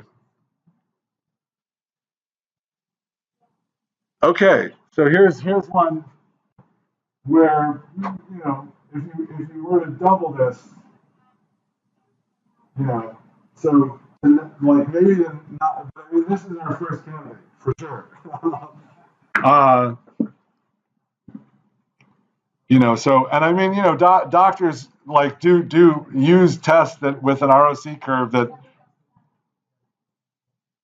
and then if we look at the next one, it's even better, right? So this is one where this protein might be a good biomarker, right? Right, that's true, and that's what I'm saying is, yeah, on this one, yeah, okay, now we double it, right? Okay, so if we're expecting this one protein to be a biomarker on this heart disease to like 98%, percentile, it's not going to be, but maybe it'll be part of a panel, right? Or maybe there will be, it's certainly at least more useful than anything else we've seen. And we could sort of descriptively go through here. And now if we do group comparison statistics, there's another one. Oh, this is the one that I showed you. But still, yeah, it's like if you double these bars, it's hard to say. If we do t-tests, what are we identifying again? We're identifying things where there was a difference. And it doesn't, and Olga's going to hopefully be really clear about this tomorrow. It doesn't mean we're finding biomarkers. It's just, again, we're doing the level of refinement where we're being differential, right? So we're just trying to find our next round of candidates. But it doesn't necessarily mean, oh, wow, I found a whole bunch of biomarkers. It means that I found some things that seem to be different between these two populations. And maybe they could be used as a biomarker panel, but that's going to take a whole clinical study and a lot more work. So this is just a very rough cut. Let's go ahead and set up a group comparison. So we go to Settings, Document Settings. And we go to group comparisons. Oh, I've got one in here. I'm going to remove it. If you have one, go ahead and remove it, and we'll start over. And I click add. And I'm going to call the group comparison healthy v diseased. And what's the control group annotation? Condition. What's the control group value? Healthy. Yeah, these are, good questions to be asking at the end of a long day. How about the compare against what? Well, there's only one choice. Okay. Identity annotation. Do we have an identity annotation? Subject ID. Okay, so let's select that. Why is that important? Does anybody know? Okay, it's very important to our statistics, and we'll come back to it as hopefully the final thing we do today. Normalization method. Do we have a normalization method? Global standards. Should we use equalized medians? No, because of the reason we expected. Can we do ratio to heavy? Why is that even there? I don't know. Okay, so confidence level, 95 is probably okay. Looking for peptides or proteins? At this point, probably peptides. So we're done. And we're just going to click OK. We've defined a new group comparison, and we can click, and it's checked, so it's part of our document. So we click OK. And now we can go view group comparisons and see it. Is everybody there? Anybody not? Okay, so click view healthy disease. And now we're going to get the grid form of this group comparison. And you can see a fold change estimate with a 95% confidence interval and an adjusted p-value. Who knows what an adjusted p-value is? Yeah, wow. Man, give that, give that guy a beer. Yeah, so that's it. It's an estimate of false discovery rate. Different from a p-value, 0.5 p-value. Are these confidence intervals adjusted? No, it's really hard to adjust confidence intervals. So confidence intervals will tend to be for a single measurement. So you shouldn't really feel like you could go down here and say, yeah, I've got 95% confidence, because you're doing far too many tests. But they're somewhat useful. Not the adjusted p-value is what we're most interested in. So before we do anything else, let's click show graph. So up here you have two buttons, change settings and show graph. So click show graph. And now you get the graph in the same window, and you have two tabs, and you can click it back and forth. But I like to look at them side by side. So grab the tab and pull it out, and then resize your window so you're looking at it side by side like that. What? So you want to do show graph and then pull them apart, and so you've got two windows. Okay. So there they are, all our peptides. And let's Oh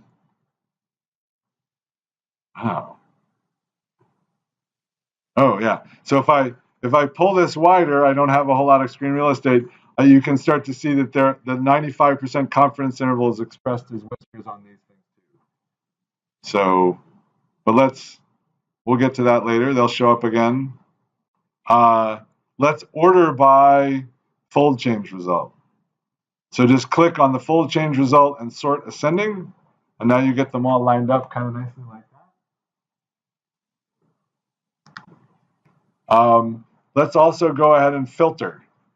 So we're going to filter by p-value, filter by adjusted p-value. So clicking on these headers, you can sort ascending, and then we're going to filter by adjusted p-value. And what should we use? What false discovery rate are we willing to accept?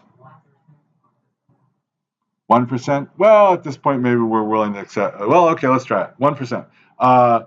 So is less than 0.01. And click OK. No, that's pretty good. Yeah, we could get some more for 5%, but let's start with 1%. So this is like really high confidence. So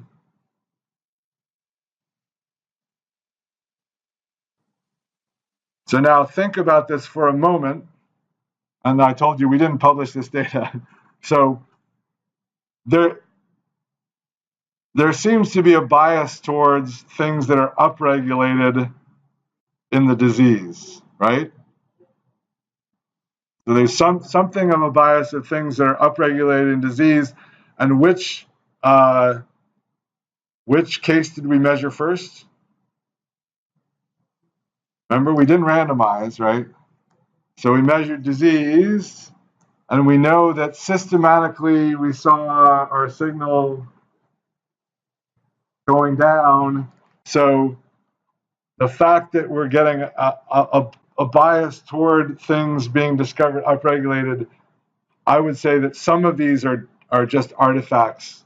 We introduced bias by not randomizing, and hopefully Olga is going to pound into you how important it is to randomize tomorrow. Yeah.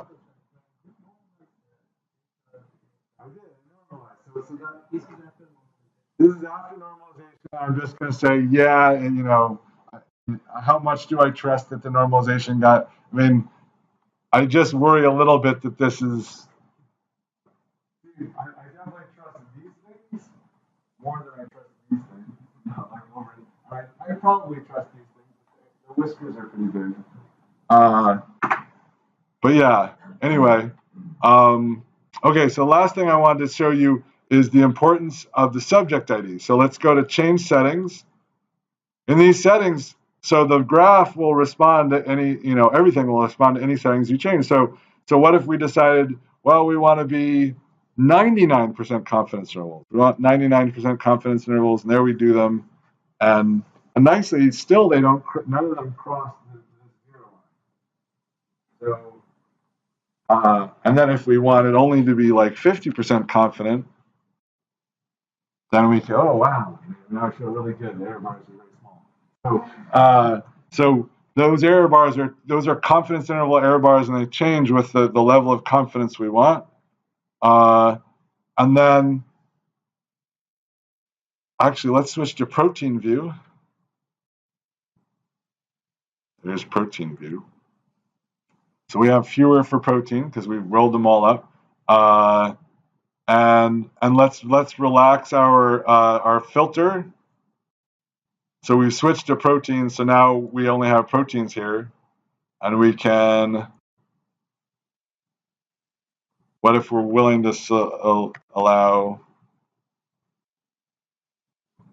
Yeah. So if I'm willing to allow 5% false discovery rate on proteins, then what shows up in my list?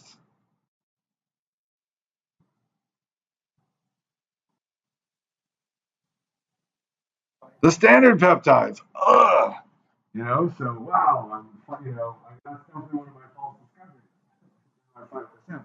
And you can see again that there's this, it's in this central region, which I'm saying I don't trust very much because I know that I've biased my data by measuring all the disease by healthy. Okay, last thing, then we're wrapping up for the day.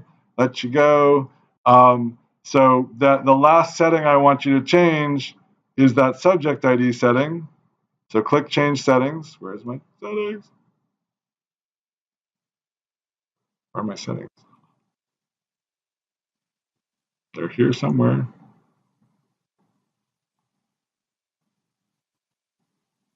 There they are. Okay, so here are my settings. The last thing I'm going to do is going to get rid of the identity annotation, okay? We say, no, we don't have any identity annotation. Whoa, what happened? Everything's significant. Can I publish that? You're not. Somebody in our own lab said, like, when I change this setting in MS Stats, I get more things significant. You know, can I use that one? And so yeah, so what's wrong with this? Why am I getting more significant things when I turn off the subject heading? Yeah, I'm falsely increasing the n, right? I'm pretending that I actually had 21 subjects when all I had, or 42 subjects when all I had was the 14 subjects. So you got to be careful. Just because, and Olga actually had a slide for a while. I don't know if she still uses. Like, you can't just say I used MS Stats, right? You have to be very careful. You can definitely, you can bias your data. You can do all kinds of things to shoot yourself in the foot. And we ended up deciding that this data set was best for teaching. But yeah, so these are we have a set of incredibly powerful tools. Hopefully, you're starting to see that, and you'll learn to dig into them and use them even more powerfully. But with any tools, you have to make sure that you're getting the right settings and that you're doing the right things before you write a paper about the results. Okay. 8 o'clock tomorrow morning.